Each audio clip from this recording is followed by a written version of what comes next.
साल 2014 यही वो वर्ष था जब नरेंद्र मोदी ने सत्ता संभाली और देश के भाग्य बदलने की शुरुआत हुई। भारत, जिसे इंडिया के नाम से भी जाना जाता है, वह सिर्फ एक देश नहीं है, भारत की सभी सभ्यताओं की जननी है। भारत एक ऐसी सभ्यता रही है जो न केवल प्रगतिशील है बल्कि आध्यात्मिक और समृद्ध भी है। और इसी संपन्नता के कारण विदेशी ताकतों ने हमारी समृद्धता को खत्म करने की कोशिश की, हमारी धन संपदा को जमकर लूटा। इतिहास गवाह है कि जब भी बुराइयों ने हमारी सभ्यता को नष्ट करने की कोशिश की है, तब भारत के सच्चे सपूत भारत की संस्कृति को बचाने के लिए बार बार उठ खड़े हुए हैं। और ये किसी एक क्षेत्र से नहीं बल्कि भारत के कोने कोने से रक्षक बनकर उभरे हैं। भारत के सच्चे बेटे और बेटियों ने भारत की संस्कृति और सभ्यता को बचाने के लिए अपने प्राणों की आहुति तक दे डाली। नरेंद्र दामोदर दास मोदी भारत माता के एक ऐसे सच्चे पुत्र जिन्होंने पूरे भारत को फिर से एकजुट करने की नींव रखी। मैं नरेंद्र दामोदर दास मोदी ईश्वर की शपथ लेता हूं कि बचपन से ही नरेंद्र मोदी का भारत माता के प्रति प्रगाढ़ प्रेम रहा है। जैसे जैसे नरेंद्र मोदी बड़े हो रहे थे, वैसे वैसे उनकी भारत को पूर्ण रूप से जानने और समझने की इच्छा बढ़ती गई।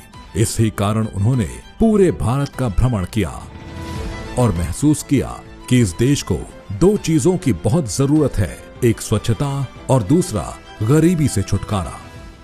सरकार में आते ही नरेंद्र मोदी ने इन दो चीजों पर काम करना शुरू कर दिया। 2014 में स्वच्छ भारत मिशन की शुरुआत के साथ नरेंद्र मोदी ने जनता को अपने आसपास को साफ रखने के महत्व के बारे में जागृत किया। हाथ में झाड़ू लेकर एक प्रधानमंत्री ने भारतीयों को स्वच्छता की महत्ता के बारे में संदेश दिया। सभी जानते हैं कि नरेंद्र मोदी का बचपन बेहद कठिन था। उन्होंने गरीबी में जीवन व्यतीत किया था। वो जानते थे गरीबी का दर्द, वे जानते थे बिजली के बिना रहना कैसा लगता है, वे जानते थे लकड़ी के चूल्हे पर रोटी बनाने की कीमत को, वे जानते थे टपकती छत के नीचे सोने का दर्द। प्रधानमंत्री बनने के शुरुआती कुछ वर्षों में नरेंद्र मोदी ने इन सभी समस्याओं का समाधान कर दिया।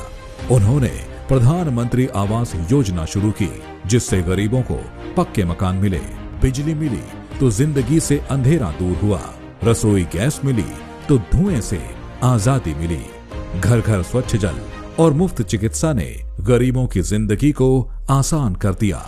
अपने पहले कार्यकाल में ही नरेंद्र मोदी को एहसास हुआ कि भारत को वास्तव में मजबूत इकोनॉमी बनाने के लिए हमारे मैन्युफैक्चरिंग सेक्टर का मजबूत होना बेहद जरूरी है, जिसके लिए नरेंद्र मोदी ने मेक इन इंडिया की शुरुआत की, जिसने भारत की जनता और विशेष रूप से युवाओं को अपने देश में चीजें बनाने के प्रति जागृत किया। नरेंद्र मोदी ने साफ कर दिया था कि भारत अब पूरी तरह से आत्मनिर्भर होगा और न केवल आत्मनिर्भर बल्कि बाकी दुनिया को निर्यात करने में भी सक्षम होगा। मोदी के पहले कार्यकाल की सबसे बड़ी उपलब्धियों में से एक भारत को वास्तव में डिजिटल बनाना था। यूपीआई को भारी सफलता मिली। यूपीआई से पहले भुगतान करना अपने आप में एक बड़ा काम होता था, जो नरेंद्र मोदी की दूरदर्शिता के कारण बहुत आसान हो गया। भारत को सशक्त बनाने की दिशा में आगे बढ़ते हुए नरेंद्र मोदी ने भारत की राष्ट्रीय सुरक्षा को न सिर्फ मजबूत बनाया बल्कि ईंट का जवाब पत्थर से देने का संदेश भी दिया। पाकिस्तान में सर्जिकल स्ट्राइक कर नरेंद्र मोदी ने दुनिया को नए भारत का संदेश दिया। नरेंद्र मोदी ने दुनिया को बता दिया कि भारत बात भी करना जानता है और जरूरत पड़ने पर घर में घुसकर मारना भी जानता है। हमारे अखबार वाले भी लिखते थे पाकिस्तान के पास भी न्यूक्लियर है, तो हमारे पास क्या है भाई? ये दिवाली के लिए रखा है क्या? किसी अन्य प्रधानमंत्री ने भारत के लोगों को नरेंद्र मोदी जितना एकजुट नहीं किया।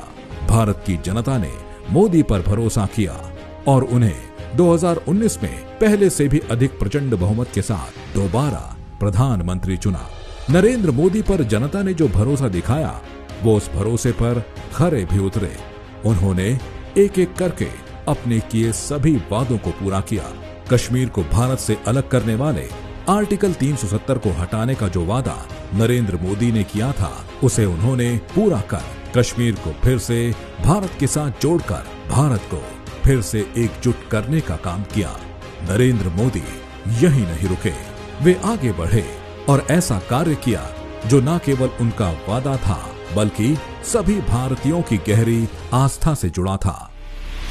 मोदी सरकार के अथक प्रयासों के कारण ही 500 साल पुराना सपना पूरा हुआ और अयोध्या में राम जन्मभूमि पर भव्य राम मंदिर का निर्माण हो सका। राम जन्मभूमि पर विदेशी आक्रांताओं ने बार बार हमले किए, क्योंकि वो जानते थे कि राम जन्मभूमि भारत की सभ्यता और संस्कृति के सबसे ऐतिहासिक और सबसे पवित्र स्थानों में से एक है। इसे नष्ट कर वो भारत की सभ्यता और संस्कृति को नष्ट करना चाहते थे। नरेंद्र मोदी की उपलब्धियां केवल हमारी सभ्यता के पुनरुद्धार तक सीमित नहीं है। उन्होंने विश्व स्तरीय सुरंगों, राजमार्गों, सड़कों, बुनियादी ढांचे के विकास और निर्माण के साथ नए भारत को भी ऊंचाइयों पर पहुंचाया है। मोदी सरकार में हर क्षेत्र में व्यापक सुधार हुआ है। नरेंद्र मोदी ने रेलवे, बिजली, आवास, जल जैसी हर बुनियादी जरूरतों को पूरा किया। यह मोदी की ही दूरदर्शिता थी कि भारत के लिए एक नई और भव्य संसद का निर्माण किया गया। नरेंद्र मोदी की मेक इन इंडिया पहल के कारण ही भारत मैन्युफैक्चरिंग हब बनने की दिशा में आगे बढ़ रहा है। मुझे जो भी करना है विराट चाहिए, विशाल चाहिए, तेज गति से चाहिए। इसलिए कि मुझे 2047 में हिंदुस्तान को विकसित भारत के रूप में देखना है। अपने पहले कार्यकाल में नरेंद्र मोदी ने विपक्ष द्वारा देश में की गई सारी गंदगी साफ कर अपने दूसरे कार्यकाल में एक गहरी नींद में सोई सभ्यता को पुनर्जीवित करने का कार्य किया। और अब नरेंद्र मोदी भारत को दुनिया में नंबर 1 बनाने की दिशा में कार्य कर रहे हैं। मोदी विकसित भारत चाहते हैं, भारत जो दुनिया की शीर्ष 3 अर्थव्यवस्थाओं में अपनी जगह बनाएगा। ये विकसित भारत इतना मजबूत होगा कि देश छोड़ने वाले सभी भारत लौटेंगे और यहाँ अवसर तलाशेंगे और अपने देश एवं उसकी समृद्ध सांस्कृतिक विरासत पर भी गर्व करेंगे। भारत को सुपर पावर बनने के लिए हमें संयुक्त राष्ट्र सुरक्षा परिषद में एक स्थायी सीट की आवश्यकता है और केवल नरेंद्र मोदी ही एक ऐसी शख्सियत है जो भारत को यूएनएससी में स्थायी सीट दिला सकते हैं। नरेंद्र मोदी का विजन है कि आधुनिकता और परंपरा साथ चले। भारत में बुलेट ट्रेन भी हो और भव्य मंदिर भी। इस विकसित भारत में समाज के हर वर्ग के प्रत्येक भारतीय के पास सभी सुविधाएं होंगी, चाहे वो घर हो, खाना हो, गैस हो, शौचालय हो, बिजली हो, इंटरनेट हो, साफ पानी हो। नरेंद्र मोदी वास्तव में नए भारत या यूं कहे कि विकसित भारत के निर्माता हैं। भारत के दुश्मन नहीं चाहते कि मोदी वापस आए, लेकिन भारत की जनता ने मन बना लिया है अब की बार 400 पार। नरेंद्र मोदी पहले से ज्यादा मजबूत होकर वापस आएंगे और भारत को सर्वोत्तम सभ्यता बनाएंगे जो वो एक समय में हुआ करती थी।